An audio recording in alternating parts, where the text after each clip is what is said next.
fearless in the war. The legions in our hearts, shed waters in our balls. The spirit and the flesh, the emotions that arrest. The cerebral will contest, propelling the unrest. Preachers and bandits with means underhanded. The teachers pedantic and lack understanding. So sweep out the sand with the broom in your hand. Stand up, make we burn Babylon. Guess I can give the world to you, the world to you. But the falling of the curtain is for certain. Be careful where you're lurking, demon searching. The spirit and the women fight the battle within. Cause I can give the world to you, the world to you. But the falling of the curtain is for certain. Be careful where you're lurking, demon searching. The spirit and the women fight the battle within.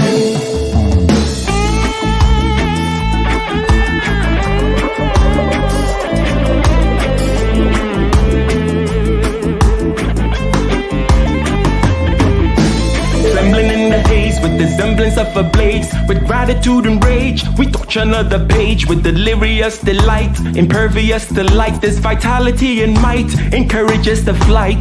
Preachers and bandits with means underhanded, the teachers pedantic and lack understanding. So sweep out the sand with the broom in your hand. Stand up, make we burn Babylon. Guess I can give the world to you, the world to you. But the falling of the curtain is for certain. Be careful where you're lurking, demon searching. The spirit and the women fight the battle within. Guess I can give the world to you, the world to you. But the falling of the curtain is for certain. Be careful where you're lurking, demon searching. The spirit and the women fight the battle within.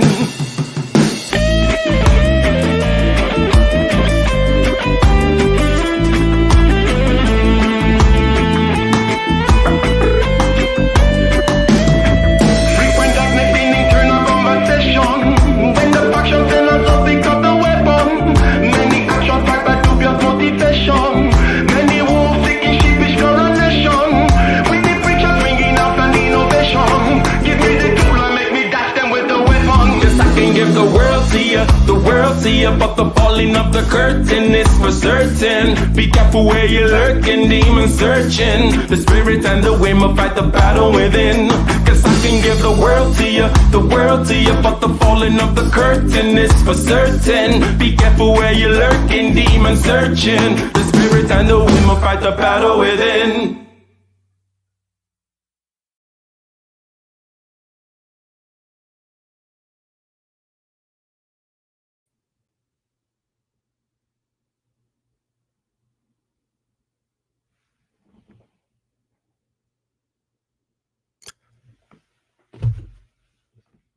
The fixed mindset or the growth mindset. These are phrases that we are familiar with. They've been well marketed in the past few years. I would say in the past 10 years or so, they're in regular vocabulary of people now. Generally, we know what they refer to and we know which side we would like to be on. We would like to be, after all, on the side that connotes and gives images of growth, expansion, progress. And that will be the side of the growth mindset. Well, if it is as simple as a mindset, then how do we obtain that mindset? How does it work? What keeps us away from that particular mindset, if you will? Welcome, welcome, welcome, ladies and gentlemen. My name is Ike Ogiamin, and on this channel, we talk about being better and doing better with a strong emphasis on doing. Yes. And that's why we're making the concept of growth mindset actionable. How do we make it actionable? What do we do about it? If it is indeed as simple as a mindset, what are the rules to this mindset? How do we just implement this mindset? Okay. To get the outcomes that we want, ladies and gentlemen. So that is what we're simply going to do today, and we're going to get right into it. Welcome, one and all. Welcome, Wallace, Shozan, Aaron B. Rayhana, shout out to Chantel, Simone in the house. So we know what comes to mind when we think about something as simple as the growth mindset. But how about if we try to put some words to it, right? Like, what does it really mean? What does it really mean here? So what we're going to do is we're going to try to form a sentence. Shout out to Eisen in the house. And This thing has to do with viewing the world as a forum for action, viewing the world as a place where the chess pieces can move, okay? Where, different pieces have different ways, bargains can be made, obstacles can be overcome or challenged directly, if you will. Looking at the world that way versus looking at the world as a fixed place where the story is already told, the beginning, the middle, the end, quite deterministic, and so on and so forth. This really is the difference that we are trying to point out, isn't it? Is it not? Let me get a one in the chat if the difference that I just painted makes sense. Again, there is this thing called the growth mindset. The opposite is called the fixed mindset. We know which side we would like to be on because the side that connotes a certain amount of accretion, growth, competition, progress, getting better at, compounding in these areas, then I know that that's the one side that I would like to be on. However, when it comes to the mindset aspect, what does it mean? One way to start is to simply say, look, the growth mindset looks at the world as a forum for action. Action can be taken, obstacles can be overcome, chess pieces can be moved. Chess pieces are there to be moved. There is a game being played. Things are fluid. My actions actually have some import and effect in the world. Fixed mindset is it's a story. Obstacles are relatively immobile. Doesn't really matter what you do. The pieces are fixed. It's like a video game where you can't move the walls. You can't shoot down that little barrel over there. You can't jump. You can't swim. You can't do anything. Everything is fixed. Just let the story play out. Shout out, shout out, shout out. I see ones in the chat. So, in that particular sense, in that particular regard, let's go ahead and let's look at this thing called the 5 rules of the growth mindset. And they're very simple ones. Okay, they're very simple rules. And we're going to look at the rules first, just enumerate them. And then we're going to go into what exactly they mean, what keeps us from having the growth mindset, as a matter of fact, because that's usually very key, right? You want to know what the enemy is, right? What is the enemy of the growth mindset? You want to find out what that enemy is. And then you're going to see how these rules help you to counter the effects of that particular enemy. That's the basic idea here. So compete with yourself from the past. That's one simple rule. Always say yes, set a bigger table than you need. Action is almost always superior. In other words, always just lean on the side of action versus the side of inaction. If there's always do something or do nothing, lean towards an option that involves doing something. Or even if it's doing nothing, but don't stay stagnant in the game at one particular point. Make a decision. And then there's a generosity piece. Okay. These 5 simple rules. Compete with yourself from the past. Always say yes. Set a bigger table than you need. Action is almost always. And then there's a generosity aspect of things. Okay. These are the simple 5 rules. But then we're going to ask, what is this growth mindset again? Let's go back to that picture. Let's go back to that picture we were painting of looking at the world as a forum for action, looking at the world as a venue for action, looking at the world as a place where things can be moved. Because whether it may be obvious to you or not in terms of your coffee table or your desk right now or your iPhone, that, oh yeah, I do have some agency and I can move things around. But you could have in your mind, generally speaking, when it comes to your position in the world, how you can advance closer and closer to your values, right? Whatever these values may be for you, for your family, for your community, whatever. How you may advance closer and closer to those values. You may have an idea of the world that is immobile, right? You may think, well, this is how things have always been done, right? No one has ever done this other kind of thing before. This is the way things are done this way. It doesn't really matter what you do anyways. I'm just going to chill. Well, seeing the world as a venue for action is a very different kind of mindset. When you compound this, that's when you begin to see that growth. You see that growth. You see that growth. But we'll get through this in a granular fashion, right? So seeing obstacles, as we've been saying, right, as movable, avoidable, circumventable, I can make a move and I can go around this particular obstacle. I can jump over it. Maybe I can swim around it. Maybe I can make a deal with the obstacle, right?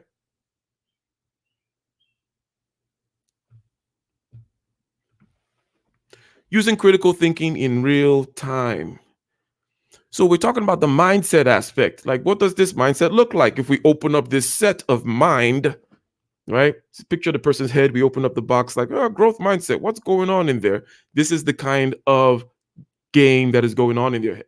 They look at the world as a game with movable parts. You know, I'm Mario or I'm Batman or I'm whatever. I'm Sonic the Hedgehog. I can jump, I can move, I can break things, I can decide to go left or right. I'm a chess piece, right? I have there are other chess pieces over there. They will move, I will move, I can counter, I can avoid those kinds of things, right? So this is the general mindset. Then let's talk about the also we will be talking about what keeps us from getting at that spot. And then we'll look at those rules again. We'll see how the rules play into what it is, right? What the growth mindset is, and what keeps us away from the growth mindset. We'll see how the rules play into all of these. When you have this kind of when one has this kind of a mindset and then actions that come from it are cultivated through time, there will be compounding effects in all kinds of areas, right? So growth mindset is always associated with certain kinds of outcomes, and the outcomes are, after all, what make them enticing and marketable as these little slogans, right? It became a nice little slogan and jargon because it comes with a nice little picture. We understand intuitively, though, before this phrase came about, what this was. But how do we hack it?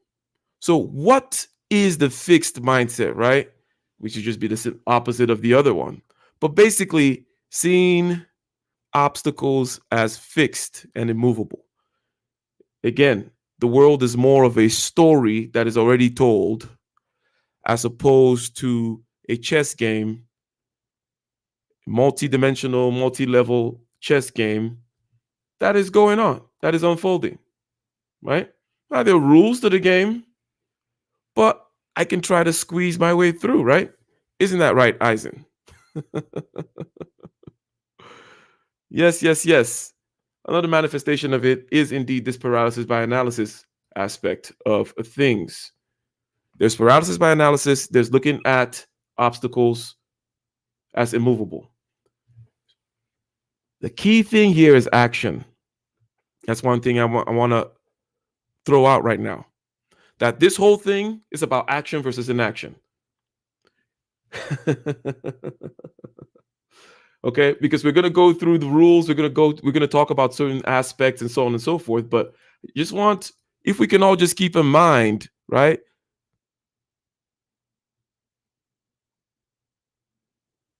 If we can just keep in mind that action is the key. Does that make sense, Eisen? When I say that action is what this whole thing is about. If you're looking at the world as though you can't move things, then there's no need to take action. If you look at the world as at least things can move, and then you're more prone to action, and then you take more action, right? Action versus inaction. And paralysis by analysis or whatever other excuses slash habits lead to inaction are all part of what you can put into this bucket called the fixed mindset, if you will, right? So, how do we get a hold of it? How do we use it? How do we actually hack it? How do we make it actionable? That is the idea here.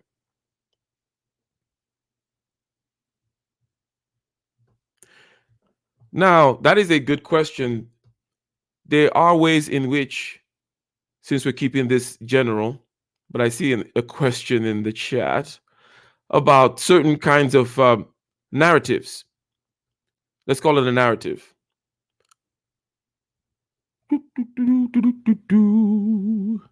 Yes. Is the idea of systemic racism a manifestation of fixed mindset? So there are ways in which narratives serve the fixed mindset picture framework. Remember, I said One way is to look at the world as a ongoing video game. The other way is to look at the world as a story that's already kind of just being told, right? And somehow, sometimes even the ending is already predefined of the story, depending on how deterministic or lazy one is being, right? But definitely, narratives are a way of making those particular obstacles immovable or refusing to deal with them. Because if we remember, well, some of us may remember, whether we remember or not, I did a stream called What is Street Smart? And we compared James, regular guy, with Jay the Fox, sharp guy. In other words, he had street smarts, which we defined as the ability to take action in a competitive and dangerous environment. That's all it is. And that many environments are competitive and dangerous. And by danger, we just mean the stakes are high.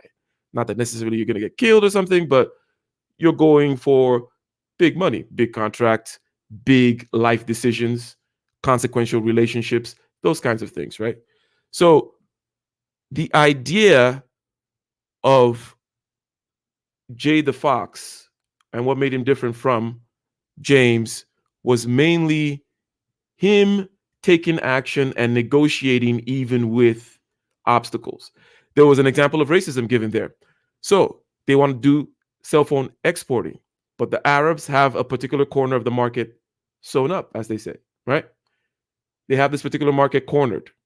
If you want to export to China, you have to go through the Arabs. James complains about the nepotism. See where I'm going there, sir?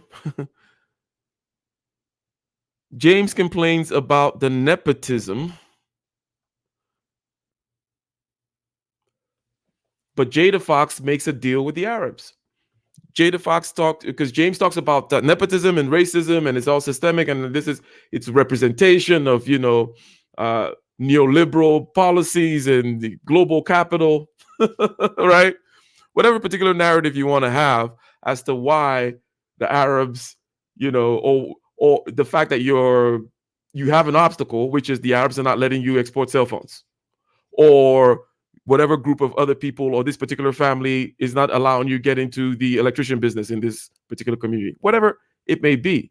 Whenever there are entrenched interests forming obstacles, you can have a narrative, a grand narrative, and then try to use certain levers of power to move it out of the way, or just make yourself feel good for a while. But yes, narratives are prone to being used in the whole fixed mindset arena, because that's kind of how you paint things as immovable. This is how it is. This is how it always is. They're always keeping the little guy down, blah, blah, blah, blah, blah, blah, blah, right? But Jada Fox went and made a deal with the Arabs and one particular Arab guy and said, hey, I'll give you 30% of what goes through you. You don't have to, we'll just get in that way. The world can be moved around, hopped over, sidestepped, broken through, or at least you could try to cut a deal with circumstances, right? Cut a deal with circumstances, with people, with institutions, with yourself, with life in general. At least do something.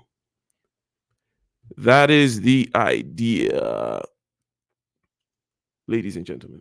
So, keeping it going, keeping it fluid. Shout out to Bijou Noir in the house. Keeping it going and keeping it fluid. We're just going to get now, after we define what is this growth mindset, which we're saying you have to look at the world as an avenue of action. That's the growth mindset. What's the fixed mindset? It's when you look at the world as fixed. You look at obstacles as immovable. It is not a chess game that you can move.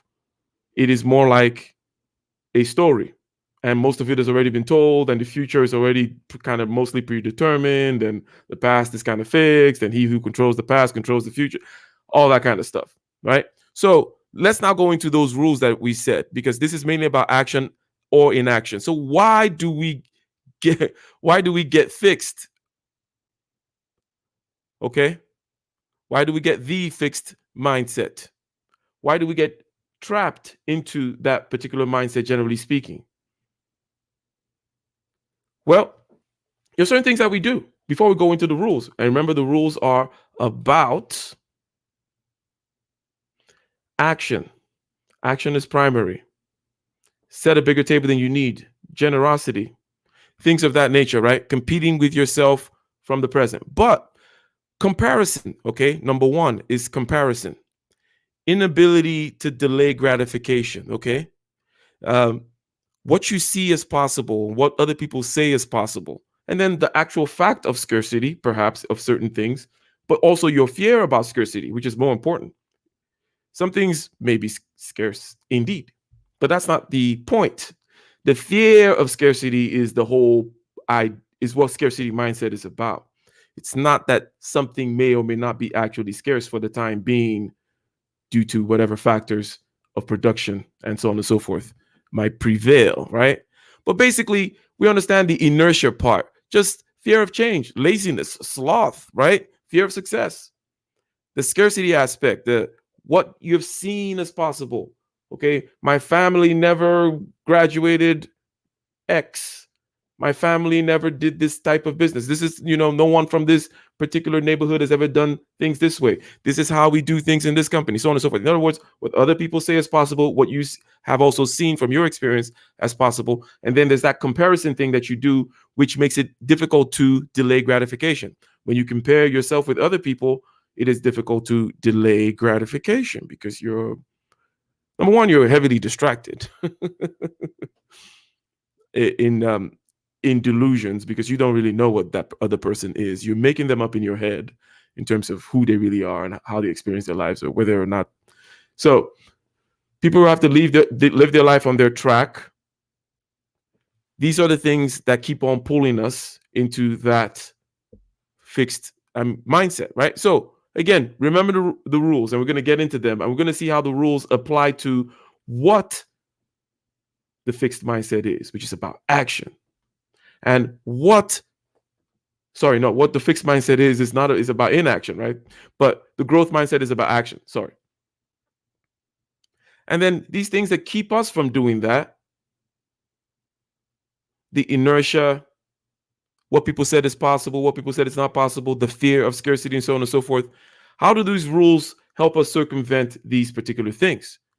How does competing with yourself from the past and always saying yes, set a bigger table than you need, action is almost always superior to inaction, and then generosity. Those are the 5 rules. Compete with yourself from the past, always say yes, set a bigger table than you need. Action is almost always superior to inaction. And generosity. How does this help us overcome the sloth? Well, things have never been done this way before, or I've never seen anyone in my circle overcome this particular obstacle before. No one has ever gone past this particular stage in my family, whatever it may be. So let's take it one by one. So competing with yourself from the past, okay, that allows you, number one, to see immediate results. Okay, it takes your head away from the world of story, right? Takes your head away from the world of story and narrative. Oh, it was because of systemic racism, and it's because Jeff Bezos hit me with a truck when I was young, and now I have a broken hip, but I didn't get a complete compensation, couldn't get my physical therapy. What blah blah blah blah blah. Taking your head away from story and going into action, where you're just like, okay, I was at level 1.6 yesterday. How do I go to level 1.65 and then 1.68 and then maybe 1.7 in 3 months, as opposed to looking at people whom are in level 20 or any other person for that matter, because it is always that particular way of comparing yourself in such a manner that induces inaction, in such a manner that makes it difficult to see immediate progress in yourself or to value the immediate progress that you're making, right? You need to create a system of values. What's at the top of the value for you? Life, for example. That's what it is for me. It's about life at the top. The pursuit of life, a good life, right? What is good? What are these values, these ends that are worth pursuing, which is what values are, which is what the good is. And whenever you move closer and closer towards that, you want to be able to see it, acknowledge it, enjoy the smell of the roses rather than focus on somebody else. It's that simple, right? Take your head away from the Storyland is where fixed mindset tends to be, isn't fixed. There's a story, there's a narrative. Growth is like, okay, action. And by compressing time down and just looking at yourself and trying to make these small step progress, puts your takes your head out of the storyland, if you will, which is the fixed land. Okay.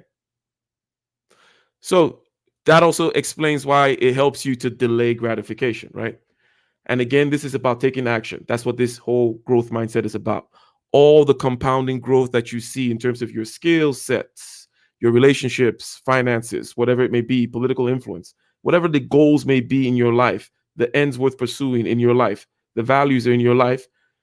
Point being, you would need a growth mindset in order to get closer and closer to them to be able to strive. You need to look at the world as an avenue for action. And these are the things that help us look at the world as an avenue for action, as opposed to a place of inaction. Ladies and gentlemen, but let me go ahead and see if I'm missing. Let me go ahead and see this.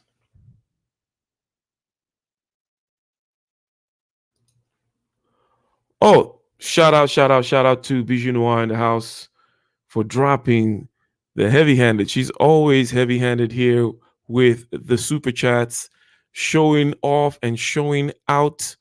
Bijou Noir in the house. Thank you for the 24.99. Always appreciated. And if you are not subscribed to her channel, you should go there. You should go there. And yes, I do have your song. It's called The Ruler. It's called The Ruler, Bijou Noir. I will get it to you. You are the ruler. So, shout out to Nice in the house. The blind guy, his wife, and their life. Shout out to you.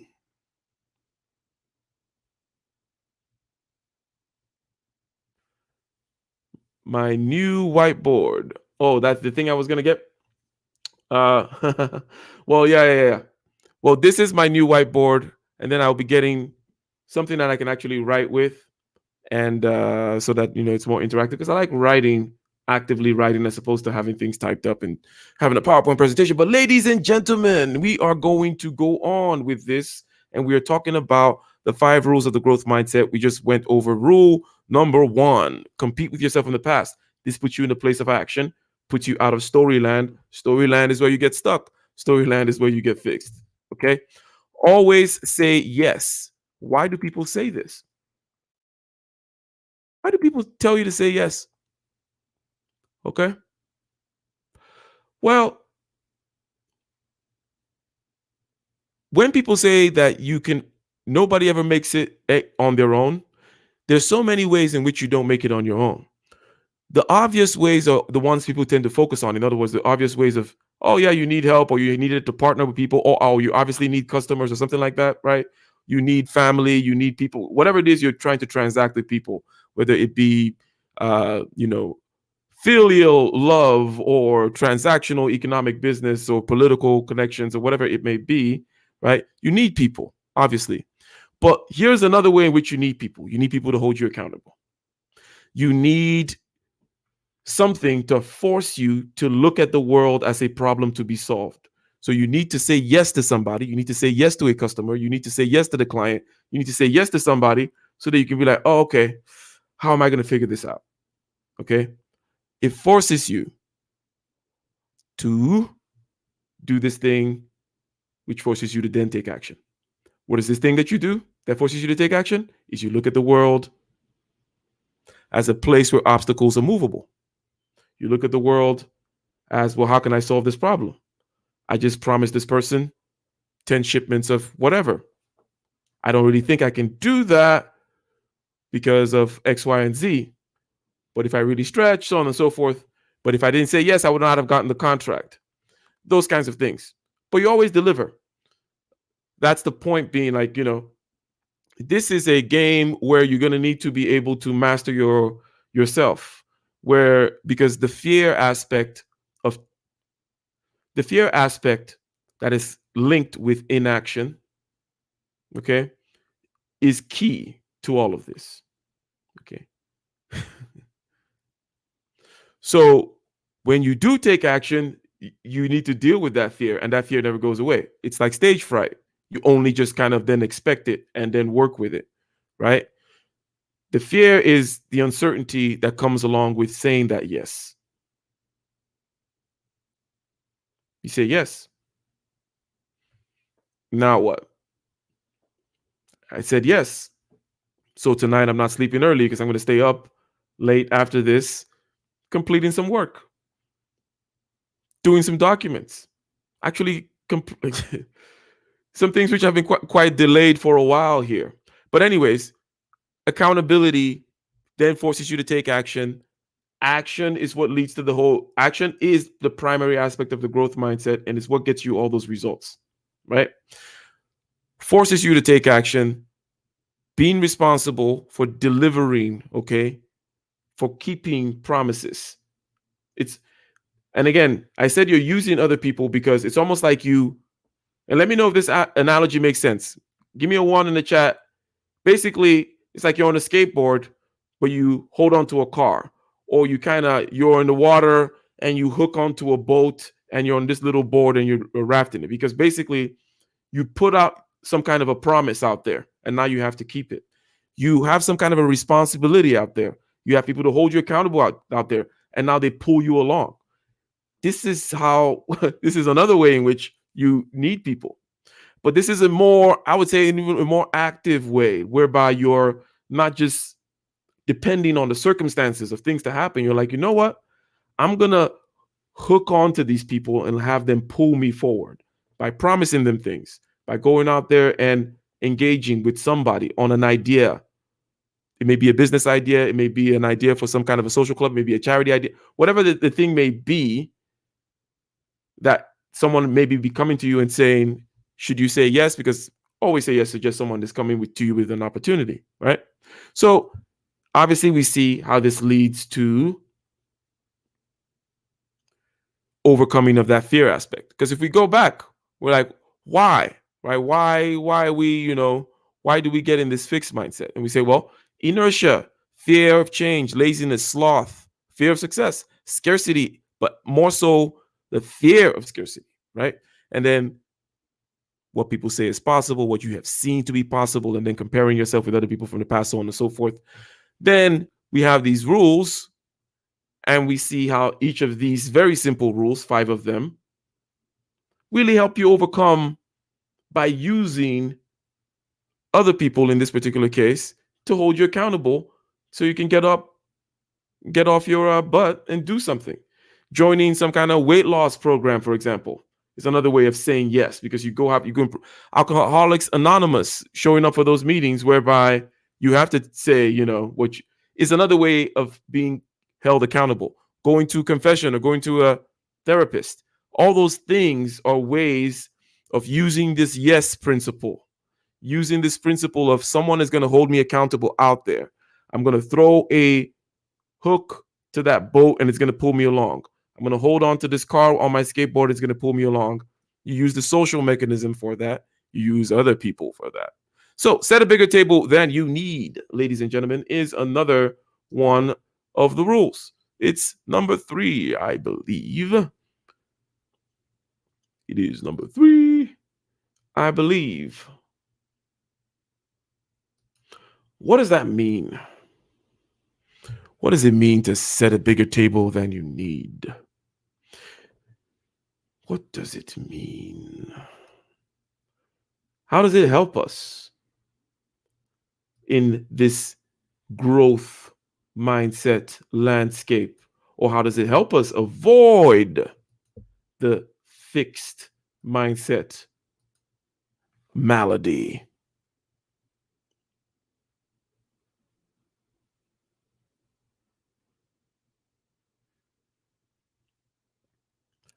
Yes, yes, yes, yes, yes. Shout out to everyone in the house. Young Swift in the house. My man Chuku Igwe in the house. Chukuka.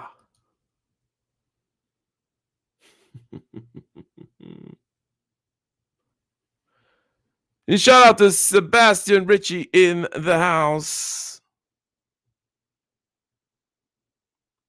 Thank you very much for the super chat. Very much appreciated. Very much appreciated. And thank you. Let's go ahead and highlight that there.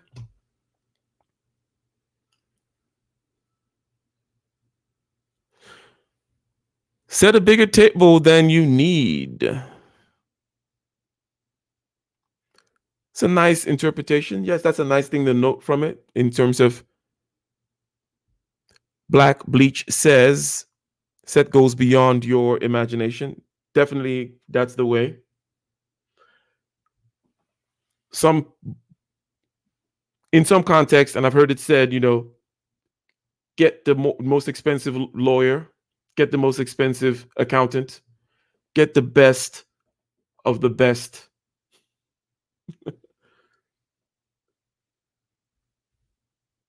After all, where are you going, right? So you have the plan and you think big and you're taking big action too, but you're also setting things up because if you don't prepare a bigger table than you need, you're literally saying that you're God and you can predict the future. Like, I know exactly when when this thing is going to land. No.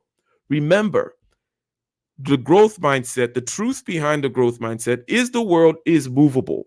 The world also is mobile, malleable, and changing right in front of you.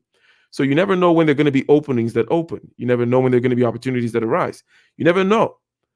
Yes, go ahead and buy that extra insurance, right? But the kind of clients, I only deal with small clients. I would like big clients, but that big insurance is expensive. And then you don't buy it. And then next thing you know, I don't know, at church, at the wherever, grocery store, you meet an old friend and they're like, yes, my company actually is getting a new insurance, whatever it is, right? They need new service. Now you don't have the insurance because you don't have the big boy insurance. So how do you know when to get the big boy insurance? Well, you need to get it before you need it. That is the only, because people always, whenever you make these simple two-dimensional rules, people always want to throw in the nuances as though the nuances were not like, oh, but how do I know when to? It's like, well, it's better if it's before you need it.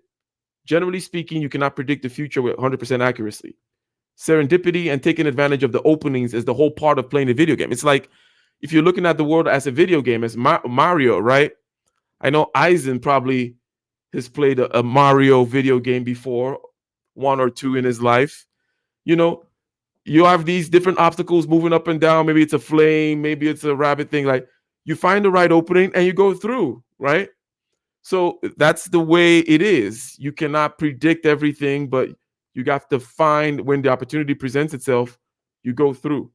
And the way to do that is to always be skilling up, right? You skill up, you capacity up just a little bit more than you need. It forces you also, just like the previous one, this too also forces you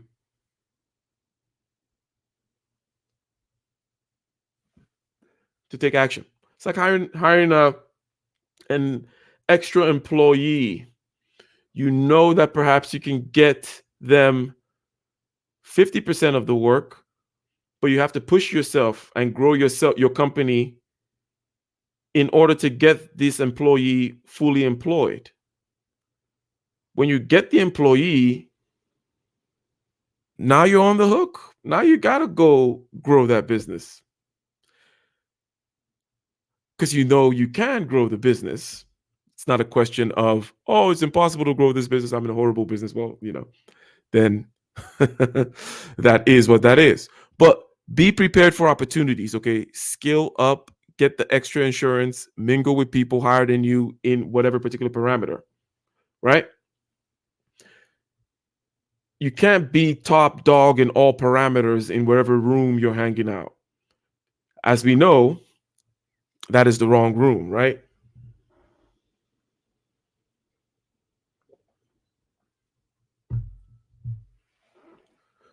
We know it's the wrong room when you are top dog on all parameters. So, whatever it is, whether it be fitness, whether it be relationship skills, whether it be sales skills, business skills, whether it be financial skills, whether it be experience in life, whatever it is, whatever parameter, whatever dimension that you're trying to have growth in, then you need to be with people.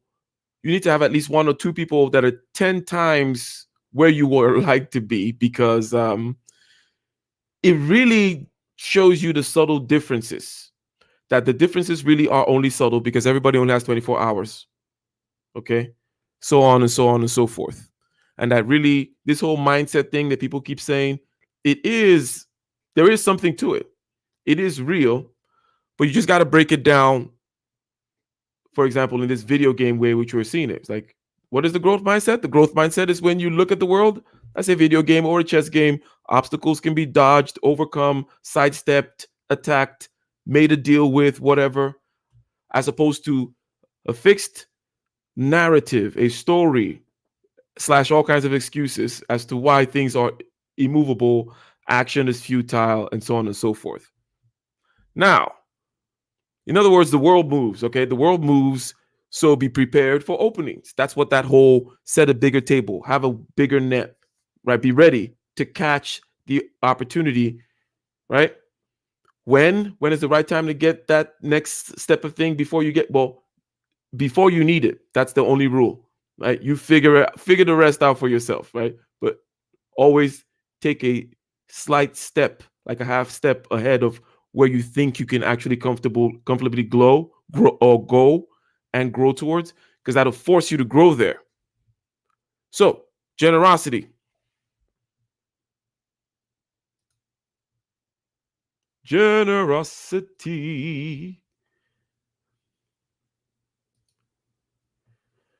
Try to remember the kind of September when life was slow and oh so mellow. Try to remember the kind of September when grass was green and grain was yellow. Try to remember the kind of September when you were a tender and callow fellow.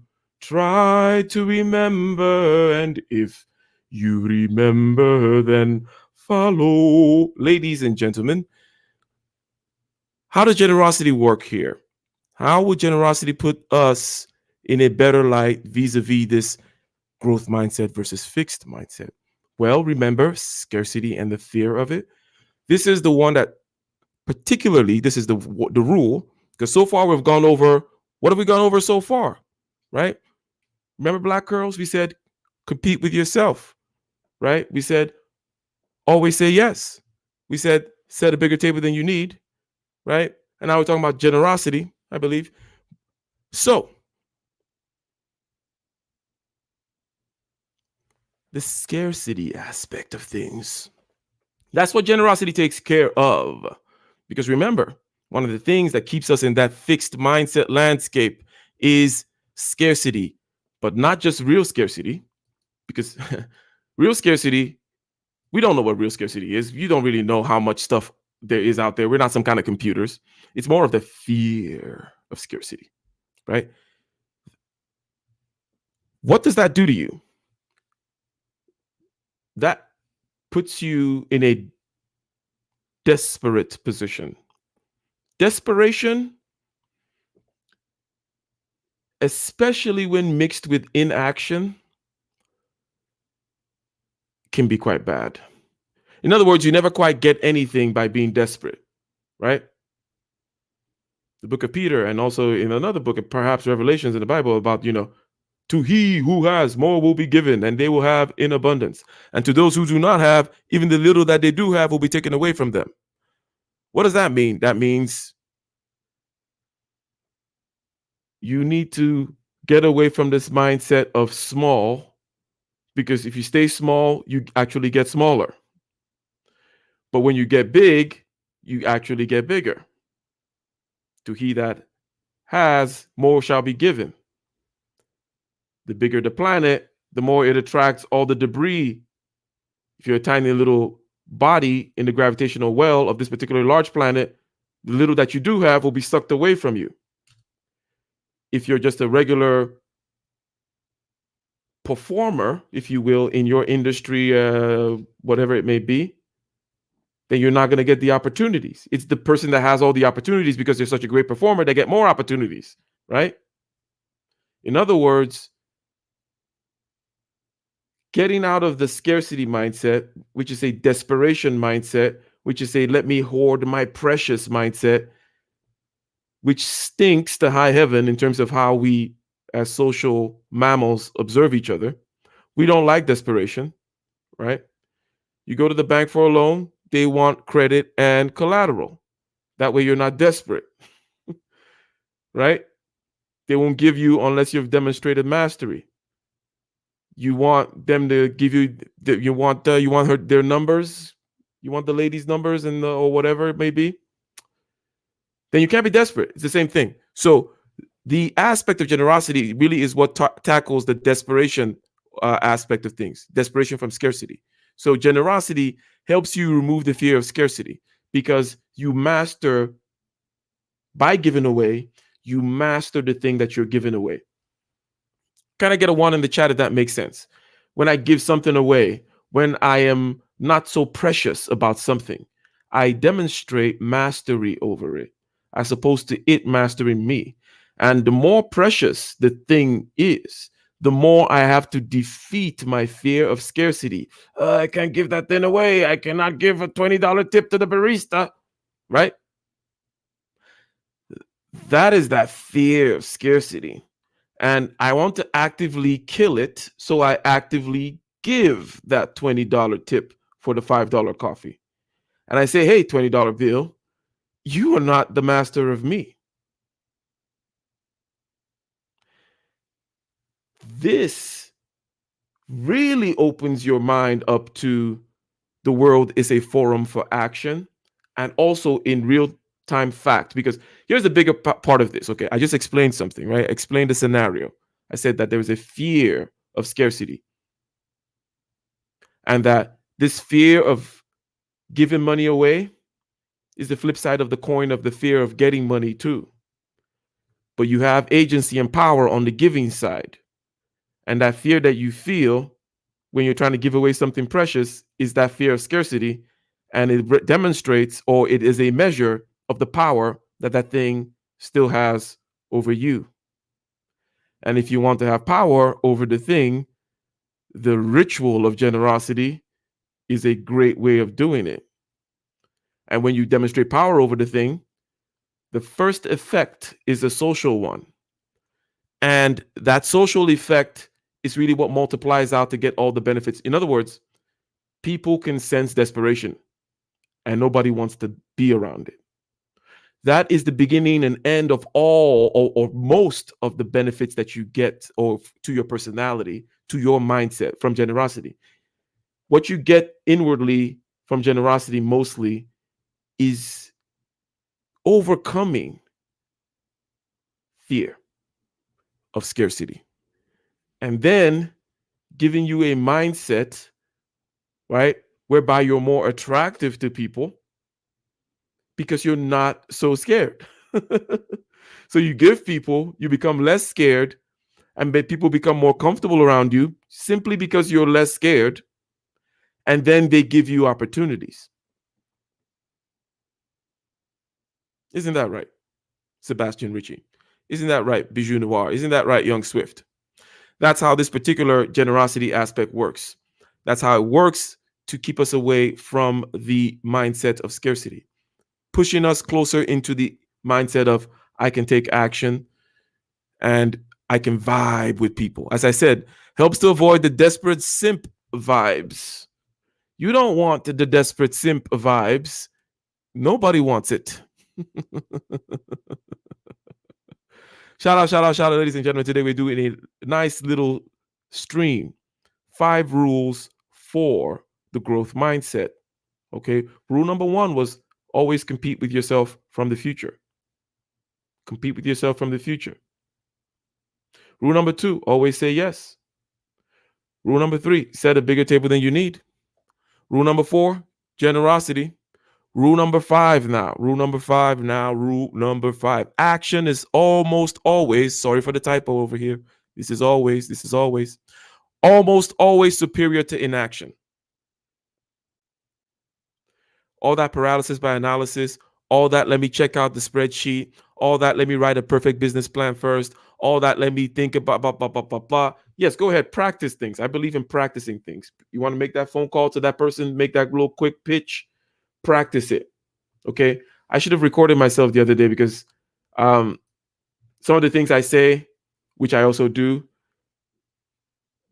perfect little skits come up, and I'll start taking cell phone recordings so they kind of show you how it works. It's like I practiced a phone call a couple of days ago, right? I was like, okay, what is the goal here? What am I trying to get from this person? This is an engineer type, okay? I'm trying to get plans from them. I need to sound like I respect their time. That's number one thing, by the way. You need to sound like you respect everybody's time. Just taking a little sidestep here into, how to practicing some cold call, right? I'm like, picked up the call in 3 sentences, was like, my name is Ike, you don't know me, right? And I don't know you, but I'm the engineer solution specialist for blah, blah, blah, blah, blah, blah, blah, right? This is what I want. One sentence, my name is Ike, you don't know me, I don't know you, I am this, and this is what I want. And then I mentioned in there, I know your time is valuable, right?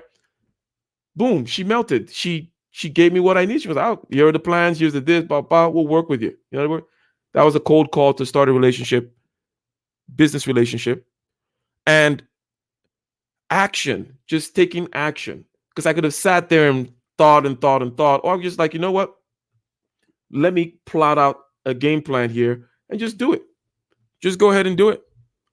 Just go ahead and do it. Because remember, this whole thing about fixed mindset versus growth mindset really is about action.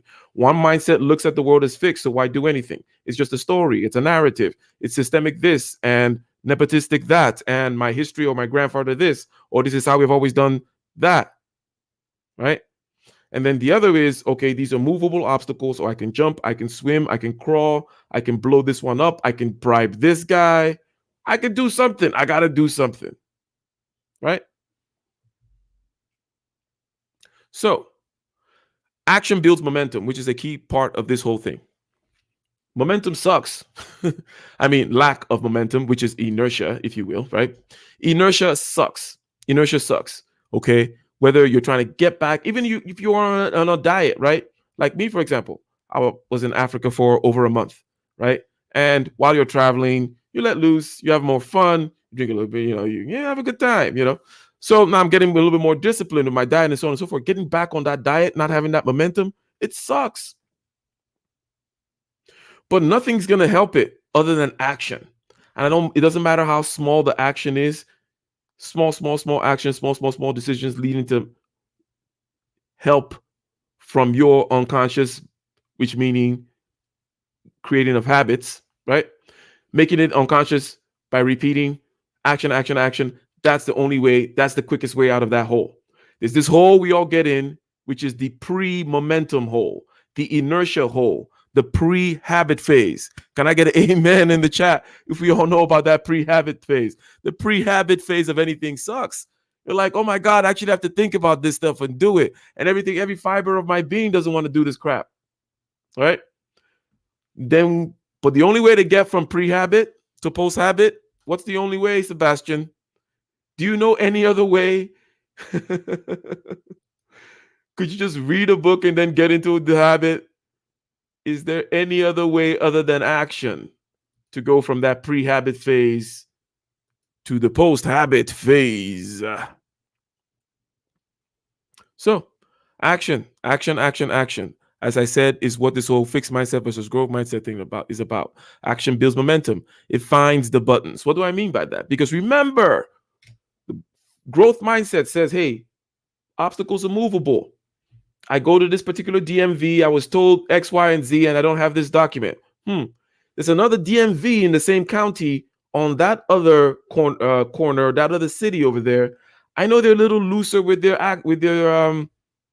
rules over there. I'm going to go to that DMV. I'm going to try to get that document. And I'm going to just look at, oh, this is it. No, I'm going to be like, rules obstacles, whatever.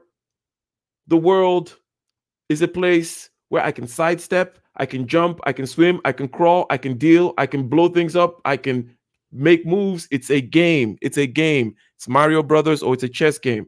The other mindset is no action to be taken, just stories to be told, right? Stories about who you are and why you will end up where you end up. Stories about the society that you're in and how it treats people of your particular station with your particular numbers, your particular biometrical data, your particular race, your particular whatever, all the stories, right? Which generally doesn't, it's not a forum. That's not a forum for action. I'm not saying, obviously, in case I needed to add this, we're not talking about what stories are useful for. Stories are 100% very useful. But focusing on stories takes you out of the world of action. The world of action is just, things going up and down. You're dodging this and you're crawling over that. And oh, here's an opportunity, right? You grab it. And as you go on, you learn that there's this thing called sacrifice, which is delayed gratification, and it tends to work. And also, you need to set the table bigger than you need, right? Because you never know when the right opportunity may come about. Because there's this thing that seems to happen is the world is moving around, obstacles come through, but opportunities also come through. So I want to be prepared for both, that kind of a thing. So as you push in the world and you pull in the world, you're going to find the buttons. Makes sense, right? Because taking action, and that's why the growth mindset is about all that compounding, because we look at the external effects or the outcomes of the growth mindset, which is what makes it appealing to us. We see all that growth, we see all that compounding. It's because the person has been taking action for a long time, so they know where the buttons are. They know where to push. They know how to get this thing done. They know where to avoid, right? How do you get to know that? You got to do a lot of pushing, pulling, and stuff. And how do you begin to do pushing and pulling? You got to believe that the world is a place where pushing and pulling is possible, where your actions actually have some import and some impact and are actually efficacious. Yes, yes, yes, yes, yes. Thank you, thank you, thank you very much for the super chat. Thank you very much, Claudie Pierre. Ike, the Nigerian Master Yoda. May the force be with you, my brother. Well, thank you very much. Very helpful, says Mickey James. Thank you. Shout out again to Bijou Noir for the $25 earlier sponsor of the program. Black Curls always in the house. Felicia in the house. I didn't see you there, Felicia. How you doing? How are you doing? Simp.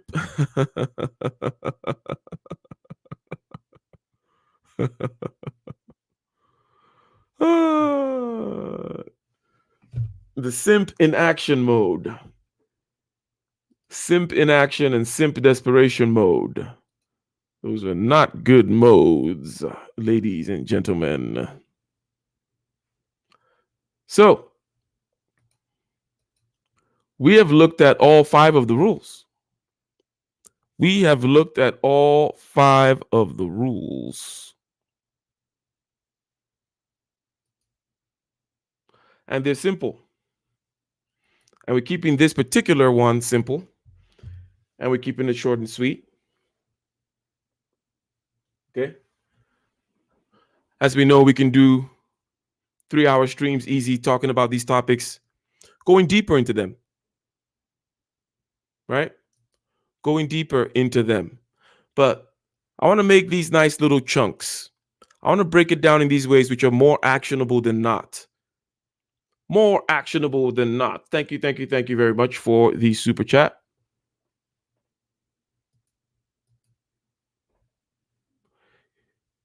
Kyodor, how you doing? Thank you for the $20, sir. Much appreciated, Kyodor. Passing through, one love. Thank you very much. Brandon Saunders in the house. So we have looked at the rules. We have looked at it in a very simple, two-dimensional way, right? Where you're like, well, what's the growth mindset? The growth mindset is taking action on the world and looking at the world as a place where I can actually take action. It's a video game. I can jump, I can move. It's chess pieces. Obstacles are movable. You can go around them. That's kind of how the world is. And then I do things, and then it leads to result, leads to growth, it leads to moving closer and closer towards my value, my goals for me, my family, my community, whatever it may be, right? And then we say, well, what keeps us away from that? And how do we make it such that we have some 5 simple rules, things such as always say yes, because this then allows you to be held accountable, right, by the people you said yes to. That pulls you away from that inertia. Inertia is bad, right?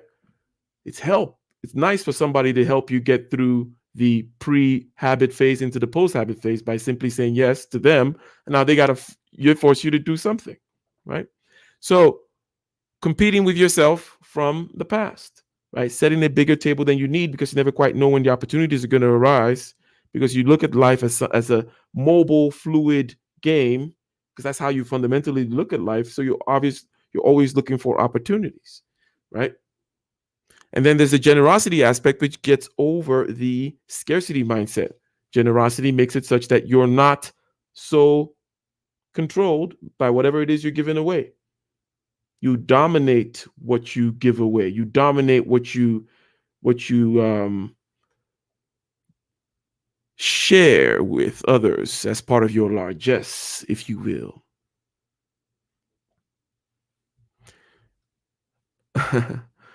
Competing with your future self, young Swift. I like that one. So it's very good to look at yourself as a community of your present self, a community of your past self, and a community of your future self.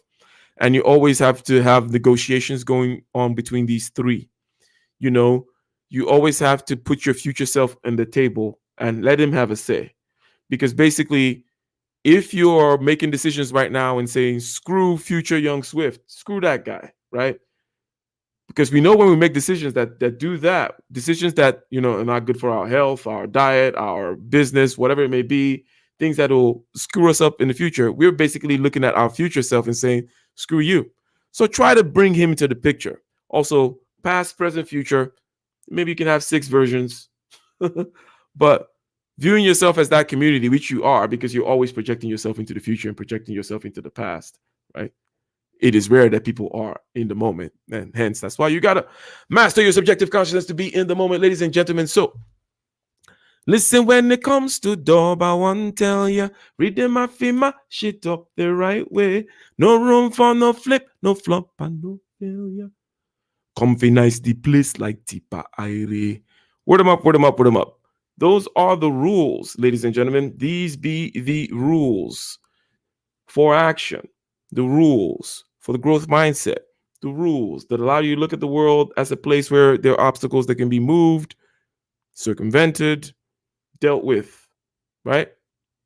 Actions are always directed towards a goal, a target, something valuable. Hence, growth results from action, right? Similar to what we mentioned when we were talking about competing with your future self. So you can see that, or past self. So you can see the growth, right? You can see the immediate growth. It takes you away from the story of other people into the actions of you right now, making granular progress towards a valuable target, right?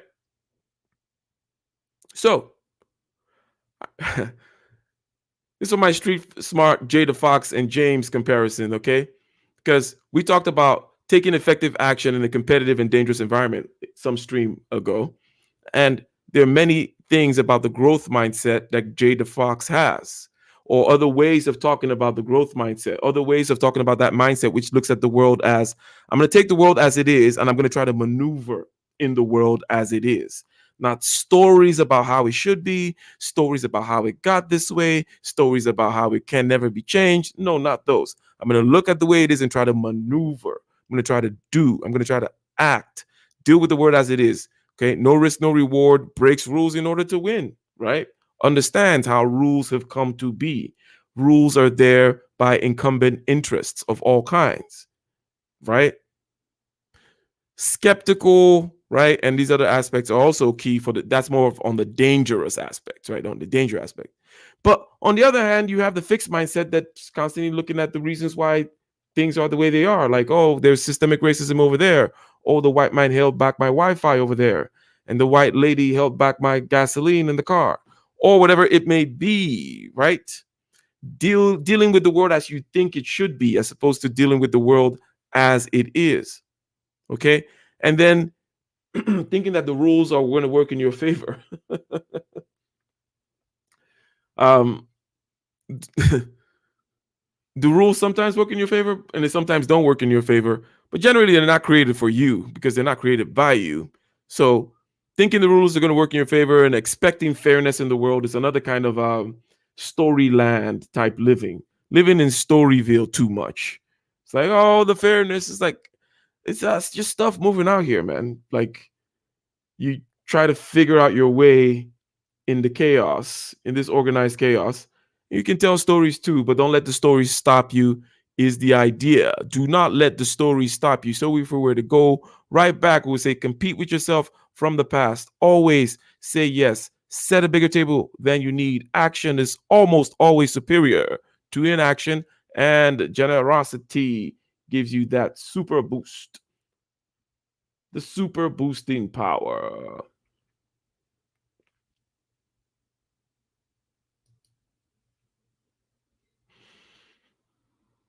So, my Tuesdays and Fridays, while oh wild days, them and wild days. I filled in good measure with vibe and feather, thirst for endeavor. Ha. So I don't bother with naysayers. I stay clear of the critics and the haters. Give thanks and praise to Mother Nature, for I and I, yes, I and I, take a sip of the wine, and I find the mirror and the line in my mind. I'm feeling so fine, and it's no crime. Sailing on the winds of melody, oh my, take a sip of the wine, and I find the mirror and the line in my mind. Shout out, shout out, shout out. Did I miss another super chat? What's going on here? What's going on? So we are approaching the end of the stream. Bernard Riley, Big Bernard in the house, joined Bijou Noir as a sponsor with a $20. Thank you, thank you, thank you very much. Thank you, thank you, thank you very much. And yes, me and Bernard will be back again Sunday doing our Sunday service. A very, very great community service that we perform every Sunday, 9 a.m. Eastern. And we'll be talking about something quite interesting. Something quite interesting. How to maintain your clarity.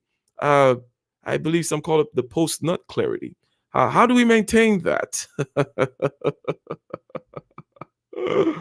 But it is, as you know, a very serious topic. It's a serious topic, ladies and gentlemen.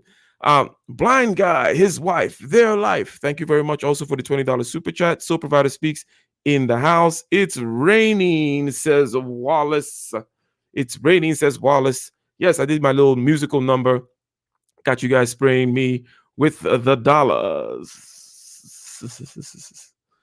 No wahala on your next stream.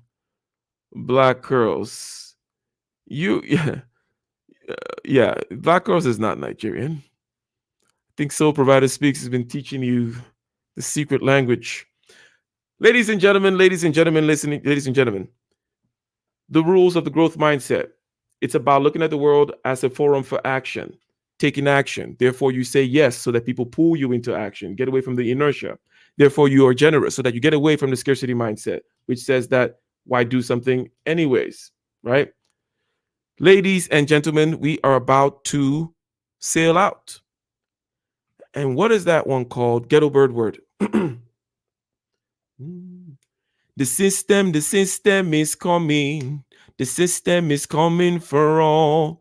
This was, I think, like my favorite song. I wrote this in about 2013. Or even, no, sorry. This is more like a 2010 song, but it was my favorite song of 2010. Yeah. My favorite song of 2010 was a song I wrote. Yes, I'm that guy. I'm like, you ask me, so Provider Speaks, we're at a party somewhere, like we're talking about our favorite songs of 2013. Okay, we're in a circle, we're all sipping wine or something, and they get to me and I'm like, I mentioned one of my songs, and of course nobody knows it, but anyways, this one's called Ghetto Bird Word. The system is coming. The system is coming for all. They're praying and chanting and drumming. With gladness they welcome the fall. The preachers and pilgrims will pillage. The pilots will drop down their bombs. Corruption will swallow the village. With blood we shall right all our wrongs. The toil of the farmers, the work of informers, paradigms and fables hoisted upon us. Searchlight is searching, police they are lurking, legislators from the dark side emerging. Get to word for the masses. I come fi tell the ghetto youth say this year roadblock no fi pass this. Get to word for the, that kind of thing, ladies and gentlemen, that kind of thing.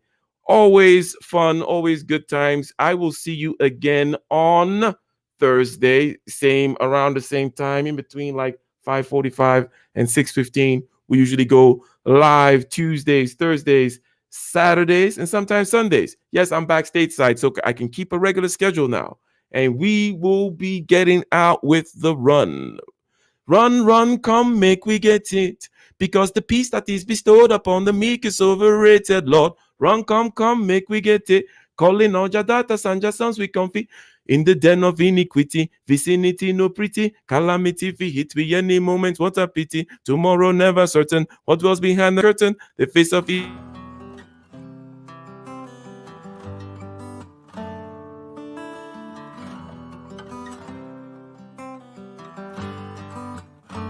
In the den of iniquity, vicinity no pretty, calamity fi hit we any moment, what a pity. Tomorrow never certain, what was behind the curtain, the face of evil smirking with the shifty eyes averting. It's not a steady bubble, that either pop or topple, many will fall and stumble, let the dozers gather rubble. From LA to Colorado, Guinea to Burkina Faso, cannon could reach the towers and the troops will storm the castle.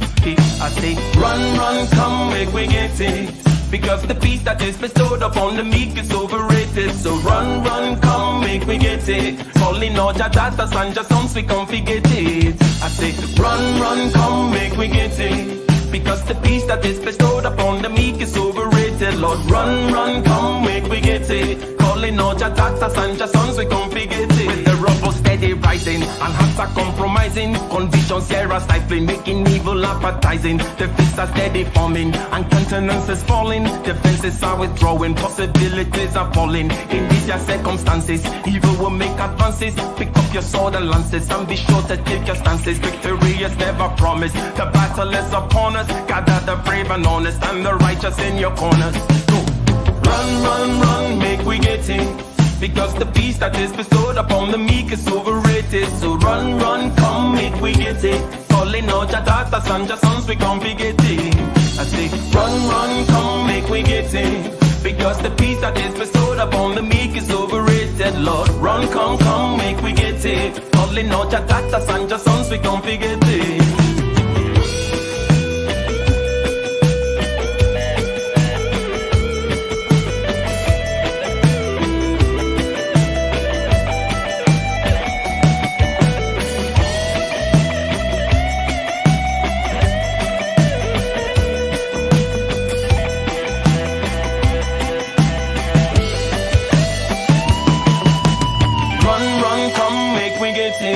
Because the peace that is bestowed upon the meek is overrated. So run, come, make we get it. Calling out your daughters and your sons, we come forget it. I say, run, come, make we get it. Because the peace that is bestowed upon the meek is overrated. Lord, run, come, make we get it. Calling out your daughters and your sons, we come forget it. Run for the hills, let the will lead the mind. For living is the trail with the doubt left behind. Amidst all the wicked, there is duty to behold. We are fearless and intrepid from the depths of our soul. The hands of the steady gaze, the rose from the thorn. The sweat of the weary brings us close to the dawn. The motion of the wheel brings the light to the mind. Be aligned, it's divine. Run, come, make we get it. Because the peace that is bestowed upon the meek is overrated. So run, come, make we get it. Calling on your daughters and your sons, they come forget it. I say, run, come, make we get it. Because the peace that is bestowed upon the meek is overrated. Lord, run, come, make we get it. Calling on your daughters and your sons, they come forget it. Run, run, come, make we get it. Because the peace that is bestowed upon the meek is overrated. So run, come, make we get it. Calling on your data, son, your sons, we can't forget it. Run, come, make we get it. Because the peace that is bestowed upon the meek is overrated, Lord. Run, come, make we get it.